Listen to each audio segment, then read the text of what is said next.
Bien, 10 de la mañana con 38 minutos. Continuamos en Radio Exitosa 95.5 FM. Como lo anunciamos, está con nosotros Luis Alberto Salgado, secretario general colegiado del Frente Único del Pueblo, integrante del denominado Frente Amplio, precandidato presidencial. Como se sabe, hay una elección interna para definir quién va de candidato, pero las circunstancias en la izquierda en general se han puesto un poco agrias a propósito de la aparente decisión, no sabemos si aún ya formalmente anunciada, de Yude Simón, de la agrupación Únete, de retirarse de esta agrupación, con lo cual los deja prácticamente sin inscripción partidaria, salvo la de los fonavistas, que podría estar por ahí, en consideración el propio Simón nos lo dijo acá, a la falta de respuesta de sus socios políticos respecto de los ataques recibidos por voceros calificados del Frente Amplio, puntualmente Verónica Mendoza y Marco Arana. Si esto ocurriese, las voces que apuntaban a una unidad quizás se faciliten. Si es que ya el señor Simón se retira de Únete, la unidad con el Frente Amplio es más viable.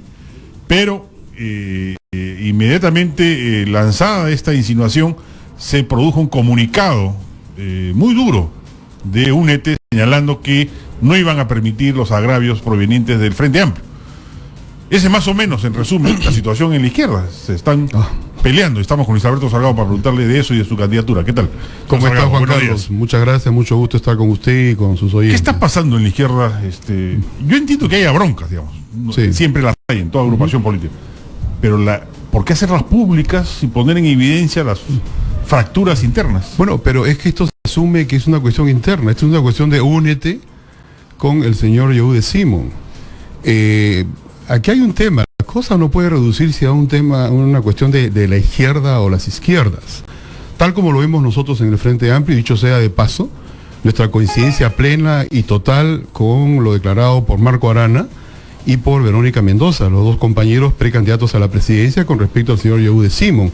Esto no es una decisión individual, es una decisión que se ha procesado y viene desde diciembre del año pasado, ¿no? Un poco en el sentido de sentar las bases, porque en política se pueden decir cosas muy inteligentes, muy articuladas, plasmarlas en documentos o en declaraciones, pero si los hechos no lo corroboran, todo eso se viene abajo. En este caso, desde el comienzo ha habido una clara posición, no solamente con respecto al señor Yehude Simón, que ha sido el premier del Baguazo, que ha sido premier. ¿Es por su paso en el gobierno aprista en el tema del Baguazo? ¿O es porque no es un hombre de izquierda? Ese es uno de los temas centrales. Lo otro puede ser tener un nivel de subjetividad. Atendible. Los zigzagueos, salió elegido congresista con Pedro Pablo Kuczynski, ¿no? Fue en los años 80 denunciado por hacer apología del terrorismo con el MRTA, estuvo varios años adentro, ¿no? Llegó Fujimori, le rindió, lo saludó, le expresó pues toda su disponibilidad para entenderse como Fujimori. Bueno, estaba en la cárcel, eso no se le puede reprochar. Pero después, en el tema fue elegido presidente del gobierno regional de Lambayeque, y vengo de allá precisamente, he llegado anoche a la 1 de la mañana, de Chiclayo y de Trujillo, donde la imagen de esta persona, pues así, está descendiendo considerablemente por estos zigzagueos que no son casualidad o que no son fruto de la improvisación. Ahora, pero ustedes llegaron a tener conversaciones, me imagino, con los señores de Únete antes de que esta unión con Simón se consolidara. Yo presumo que ellos buscan a Simón porque no querían depender del vientre de Tierra y Libertad. Bueno, pero había otro tema, ¿no? Que precisamente el primer Frente Amplio del año 2013, 2014, que estalló a raíz del tema de Susana Villarán, es que el concepto que hemos conversado, en el cual coincidimos con Marco Arana, con el compañero Marco Arana, un hombre a quien respeto, porque su integridad sí creo que es a prueba de balas, y ha sido duramente maltratado, además, en momentos críticos, ¿no? Es que la dirección de un Frente Amplio y la concepción tal como está ahora planteada es abrirnos a los pueblos, a los gremios, a las asociaciones, a las comunidades. Y ciertamente los 6 o 7 partidos posibles que conformábamos, tener un nivel de dirección pero reducido a un tercio. El otro tercio que expresa a ese Perú profundo, integrado, multiétnico, plurilingüe, multicultural, Juan Carlos, es lo que se estaba proponiendo por parte de Tierra y Libertad y de Marco Arana, y con lo cual nosotros, ¿no? Como seguidores de Haya de la Torre y que hemos delindado drásticamente también con el alanismo, coincidíamos. Entonces, ahí hay un tema de fondo. Ahí hay un tema de fondo en el sentido de cuál es la concepción de democracia radical o democracia real que se maneja. Que todo puede ser cuestión de cúpula, Juan Carlos. Y lo que querían, lo que planteaban estas personas o compañeros, miembros los de Patria Roja, el Partido Comunista, Ciudadanos, el Partido Socialista o Fuerza Democrática, que ellos fueran los que decidieran todo junto con Tierra y Libertad. Los 6 partidos decidían todo, absolutamente todo. Así ya no funciona la democracia, Juan Carlos. Y en esa misma medida, la apertura del Frente Amplio, por ejemplo, a la IDECEP, que es la Asociación Interétnica de Desarrollo de la Selva, son más de 1.500 comunidades amazónicas ninguneadas, maltratadas. Claro. El señor García llegó a decirles con desparpajo, ciudadanos de segunda o de tercera categoría, el maltrato a los quechuas y a los aymaras. O sea, así se puede construir una democracia. Ese es el mal del Perú de 200 años, Juan Carlos. ¿No es un costo necesario a pagar en consideración justamente de que no se resquebraje la unidad? Lo pregunto de buena onda, porque yo escucho a algunos líderes de Únete señalando, yo sé, no recuerdo bien si ha sido Alberto Darancén, sé que la democracia interna es lo mejor, pero en estos momentos nos haría estallar en 1000 pedazos. Yo no soy tan dramático ni tan catastrofista en ese sentido. He declarado además que en política hay sumas que restan y hay restas que suman, ¿no? En ese sentido, si es que, por ejemplo, se parte de la hipótesis, asumiendo hipótesis negada, y para mí en este momento es ya imposible, que el señor Yehúde Simón hubiera entrado con nosotros, ¿no? Para comenzar, las 1.500 comunidades de IDECEP, que lo ven a él como uno responsable que se ha manchado las manos de sangre lo del Baguazo, se hubieran retirado. Porque no se quedó callado, porque siguió hasta el mes siguiente, porque desde ese punto de vista, para ellos es cuestión de vida o muerte. Y esos son compatriotas y compañeros nuestros. Y por supuesto, en mi punto de vista, no necesito ser amazónico ni aguayún para darme cuenta de esa responsabilidad, que justamente en ese mes 2009, precisamente del junio del 2009, yo hice declaraciones en el sentido de que el Estado era responsable de la situación, porque se violó el convenio 169, porque se hizo trasiego de documentos para que el señor Javier Velázquez, ¿no? Del Congreso, junto con Del Castillo y Mulder y Aurelio Pastor, ¿no? Propiciaran esos decretos legislativos que eran inconstitucionales, con la presión, el aplauso, la bienvenida de Yehúde Simón precisamente, y como no, de Alan García. Permítame una introducción, sí, adelante, sí. Tenemos que ir un instante al Congreso, está Mariela Ludeña, sí, adelante, con un despacho desde ahí. Adelante, Mariela. Gracias, buenos días. Información en vivo desde el Congreso de la República. Acaba de concluir justamente la presentación del presidente del Consejo de Ministros, Pedro Cateriano, así también como de la ministra de Energía y Minas, Rosa María Ortiz, ambos dando explicaciones sobre la situación actual de la concesión del lote 192. Culminado la exposición de ambos ministros, en estos momentos es en la ronda de debate de parte de la representación nacional. En el uso de la palabra, la congresista Cecilia Chacón mencionó que el gobierno ha manejado muy mal las cosas. Hay muchas razones para desconfiar justamente de este contrato, fue lo que mencionó la congresista Cecilia Chacón. Ahora es el turno del congresista Antonio Medina, también de Fuerza Popular. Vamos a escuchar brevemente esta exposición del congresista.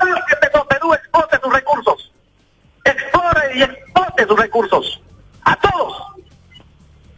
Pero ¿por qué no lo va a hacer? Porque nosotros no queremos, o porque los loretanos, o porque los peruanos estamos en contra. No, señor. Justamente porque hay una responsabilidad del gobierno en este tema. Y esa responsabilidad política tiene que asumirse. Hay iniciativas legislativas.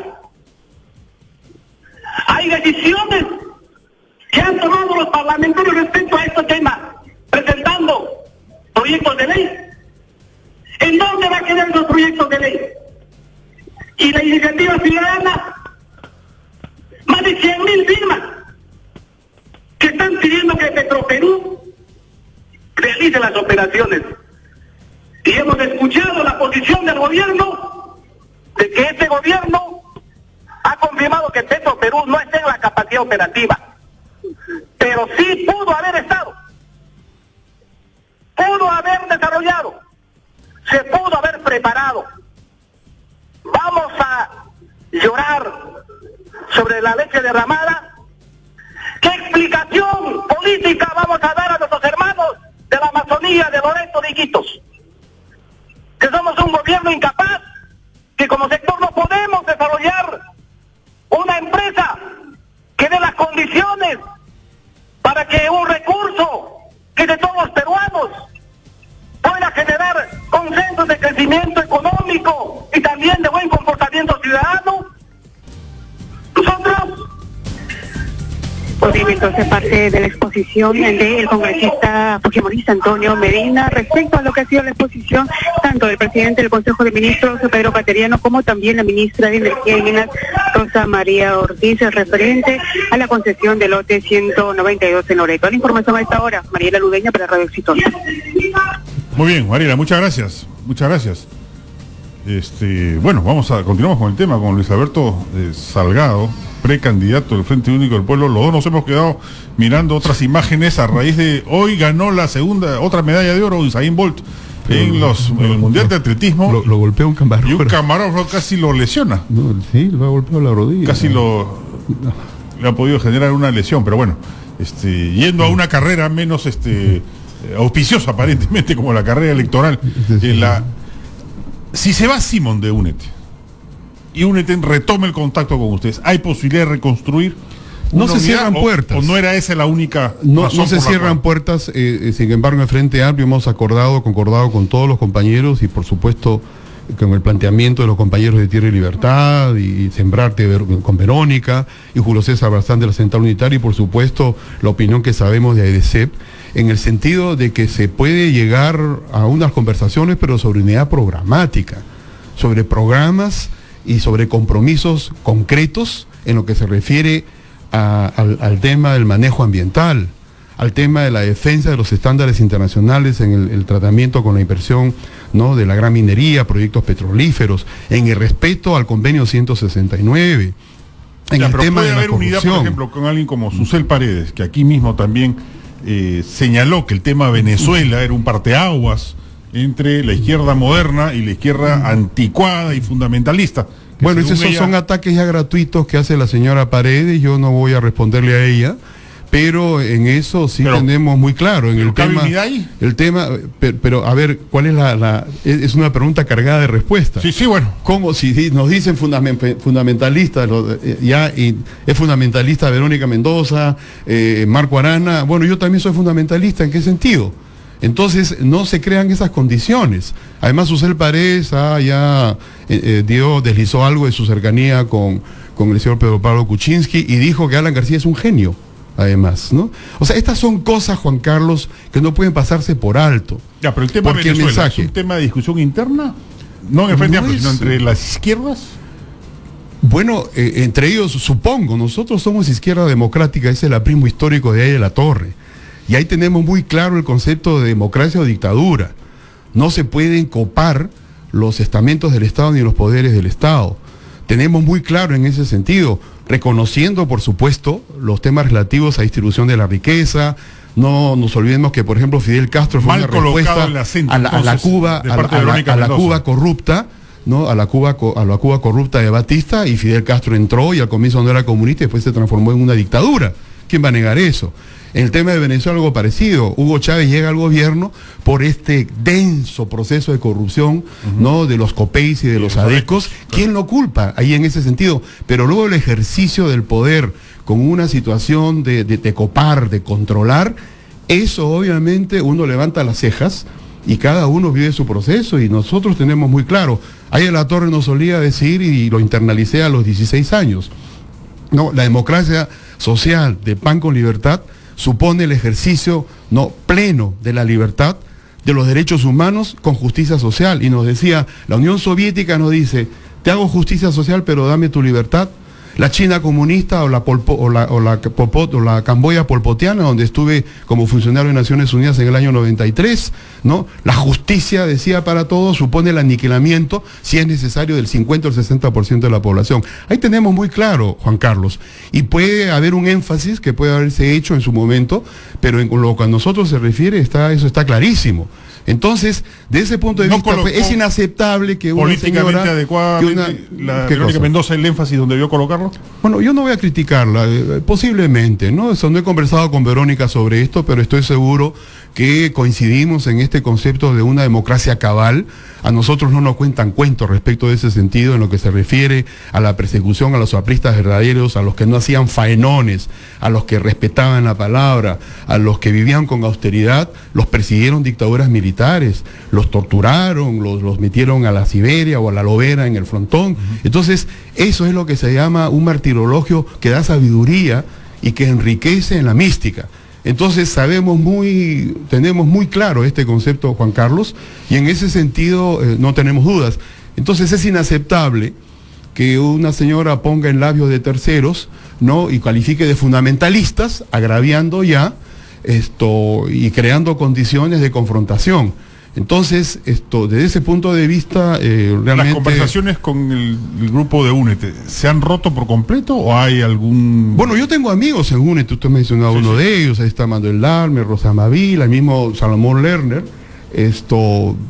que sean izquierdistas o no izquierdistas, para nosotros ese es un tema secundario, o sea, yo me califico como tal. La cuestión es cuál es el tipo de ideas que mantienes, cuál es tu ejecutor y sobre todo, ¿no?, cuál es el equipo de personas y de gente que desde el 28 de julio del año 2016, nosotros como una propuesta nacional de muchos gremios, asociaciones, es un frente político y social, Juan Carlos, y por eso está creciendo y se está ampliando mucho más. Entonces el problema no es ahora, si del Partido Comunista dice una cosa o la otra, sino es de llegar y de compenetrarnos y de entendernos, ¿no?, con gremios, asociaciones, comunidades, pueblos, amazónicos. Lo que no se entiende es qué hace Patria Roja en Únete cuando todo hubiese hecho pensar que estaría más cerca del Frente Amplio. ¿Por qué? Por el trabajo en conjunto en Cajamarca, entre Gregorio Santos y Marco Arana. No, pero perdón, Gregorio Santos es del MAS y entiendo que dentro del MAS mismo hay algún tipo de discrepancia respecto de esto, ¿no? Esto no es lo mismo, no es monolítico. O sea, yo no me eso. imaginaría a Patria Roja más cercana a Eude Simón. Bueno, pero ahí está, pues. No, sí, claro, por eso, me llama la atención, digo. Entonces, ¿cuál es la explicación? Es un poco, quiero que me ayudes a resolver esa creo que ahí hay un tema de preocupación en cuanto al tema de algunas curules parlamentarias. De la inscripción partidaria. Yo creo que eso no puede determinar, ¿no?, el largo plazo de algo. En este caso... eso es verdad, o sea, yo creo que si todos... Hay que pensar efectivamente en el país, claro, ¿no? Pensando en el país, un proyecto de largo plazo, pero sobre bases concretas de que en lo cotidiano se tiene que ir confrontando esa realidad. No puedo estar pensando en un cálculo político y con sí puedo llegar, sacaremos 5 o 7 congresistas, pero yo soy congresista, me acomodo o continúo con mi sitio en el Congreso. Así no puede ser. Y eso, ¿sabe qué, Juan Carlos? Se dan cuenta los pueblos del Perú. Se dan cuenta. Ahora, pero lo cierto es que las elecciones internas en el Frente Amplio ya están convocadas. El 4 de octubre. ¿Qué va a pasar con Únete si se produce una recomposición de...? Hay 7 precandidatos, el compañero, 7. Y anteayer los compañeros de AIDESEP, que son 1.500 comunidades, han tenido su asamblea, tengo entendido, y probablemente iban también a elegir o a designar un precandidato. 8, y está bien que así sea. Porque eso expresa el Perú multiétnico y plurilingüe. ¿Qué va a pasar con ese proceso si de acá a 2 o 3 meses se recompone una cercanía con la gente de Únete? ¿Cómo queda ese proceso? ¿Cuál proceso? Es que el 4 de octubre se elige al candidato a la presidencia. Y listo, oleo y sacramentado. O sea, sí, ahí está. Y los vicepresidentes se verán en octubre o noviembre. Interna termine subsumida en un pacto. No, eso no es así, ese es el entendido en que estamos nosotros. Por eso he estado en Chiclayo y en Trujillo y fui a Casagrande y a Laredo, que han sido bastiones apristas y donde estoy convocando a estos compañeros. Si alguna unidad se puede reconstituir, tendría que ser antes del 4 de octubre. Bueno, digamos, con la gente de Ciudadanos por el Cambio y demás, tendrían que incorporarse ellos el plazo, a este proceso interno. Claro, pero en lo que se refiere a listas congresales, dices. Sí, bueno. Pero es que en las listas congresales también van a tener que ser sometidas al escrutinio de la voto. Interna. Lo que se llama elecciones ciudadanas, internas dentro del Perú, pero son elecciones ciudadanas, Juan Carlos, en el cual el 4 de octubre podrán votar todos los peruanos que deseen, mayores de 18 años y con DNI. Las puertas abiertas para eso. Entonces, esto es una democracia radical tal como lo entendemos, que los partidos de derecha o de ultraderecha y algunos otros, que no se califican de derecha o no se reconoce como tal, no están haciendo. Y creemos que por ahí debe comenzar la construcción de un plan de gobierno y de una corriente para un país y un Estado moderno, Juan Carlos. Si esa es una palabra que algunos la consideran y le dan mucho peso, yo también lo doy peso. Para un Estado moderno, un Estado democrático. En el caso del Perú, un Estado que expresa el carácter multiétnico, plurilingüe y multicultural. Un Estado que no ningunee a nadie, porque ese ha sido el drama nuestro. 1879 es uno de los aspectos de la etapa de nuestra historia más dolorosa, porque ahí se vio la flaqueza, la debilidad y la contradicción, en donde nosotros mismos prácticamente perdimos una guerra que algunos califican del Pacífico y otros que en el Grupo de Basadre, y yo formo parte del Grupo de Basadre, una guerra de rapiña. Entonces, ese es un ejemplo de lo que estas contradicciones, estas exclusiones, estos racismos encubiertos o desembosados han significado para el país. Entonces, este proceso de incluir, por ejemplo, nuestros compatriotas aguayún, shipibos, ayánicas, ¿no? 1.500 comunidades, ¿no? Que han sido agraviadas, insultadas inclusive por un ex jefe de Estado, ¿no? Esto creo que es la verdadera democracia a la cual tenemos que tender. No la discusión de si tú eres izquierdista o derechista, o eres reformista, o eras prosoviético, o eres prochino o polpotiano. Eso es un debate y una discusión que ya para nosotros está pasada la página. Relevante. Y en lo que se refiere a los apristas, Juan Carlos, desde 1930 tuvimos muy claro este tema. Yo he escuchado a varios apristas que van a ir a votar por ti. Ah, bueno, eso es una buena noticia. Claro, son mis compañeros fraternos. Lo van a hacer por fregar a los demás, digamos, pero igual bienvenido al voto, ¿no? Bueno, sí, ¿no? Y vamos a dar consistencia no solamente para que voten los apristas, sino también de las generaciones nuevas. Escuchemos algunas demás. Buenos días. Adelante. Bien. Aló, buenos días, Juan Carlos. Buenos días, ¿qué tal? ¿Qué tal? Saludo al invitado. En relación a lo dicho por Susel Paredes, creo que no se ajusta, la verdad, no se puede calificar de fundamentalistas. En el caso particular, al señor Luis Alberto Salgado se le puede decir, y con todo respeto, y ojalá que no se ofenda porque es medio susceptible, es decir que es un poco desubicado ideológico. Y es desubicado ideológico el señor Luis Alberto Salgado, porque siempre como cuando anuncia o quiere dirigirse a los demás, dice, él mismo califica, dice, por la memoria de la Torre, y utiliza la memoria de la Torre de mala forma, porque hay que entender que ahí de la Torre no solo escribió el antiimperialismo del APRA, 30 años de aprismo y tiempo, espacio histórico, donde en su oportunidad y él demuestra la ambivalencia del capital y lo más resaltante, y con eso termino, es el hecho que cómo es posible que una persona que dice ser un personaje que sigue a la Torre termine de furgón de cola de los enemigos de allá de la Torre, porque el comunismo internacional y con los comunistas que ellos eran enemigos del APRA y de la Torre. Muy bien, compañero. Con todo respeto. Bueno, no sé si responderle. Ella es la persona, obviamente, pues los alanistas están muy susceptibles también. La persona que ha llamado. Luis Alberto. Pero ya he escuchado este tipo de réplicas o de ataques, ¿no? Además, a través de internet, personajes anónimos lo hacen también.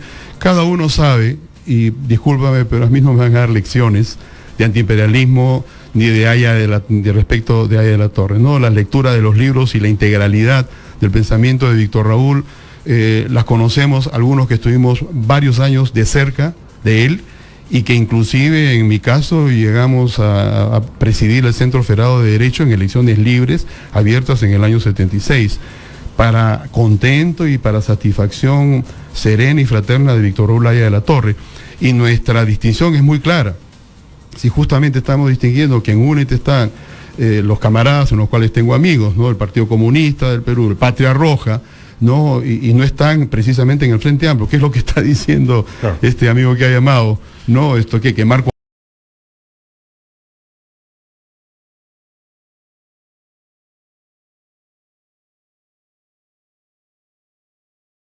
de respecto de Aya de la Torre, ¿no? La lectura de los libros y la integralidad del pensamiento de Víctor Raúl, las conocemos algunos que estuvimos varios años de cerca de él, y que inclusive en mi caso llegamos a presidir el Centro Federado de Derecho en elecciones libres, abiertas en el año 76, para contento y para satisfacción serena y fraterna de Víctor Raúl Aya de la Torre.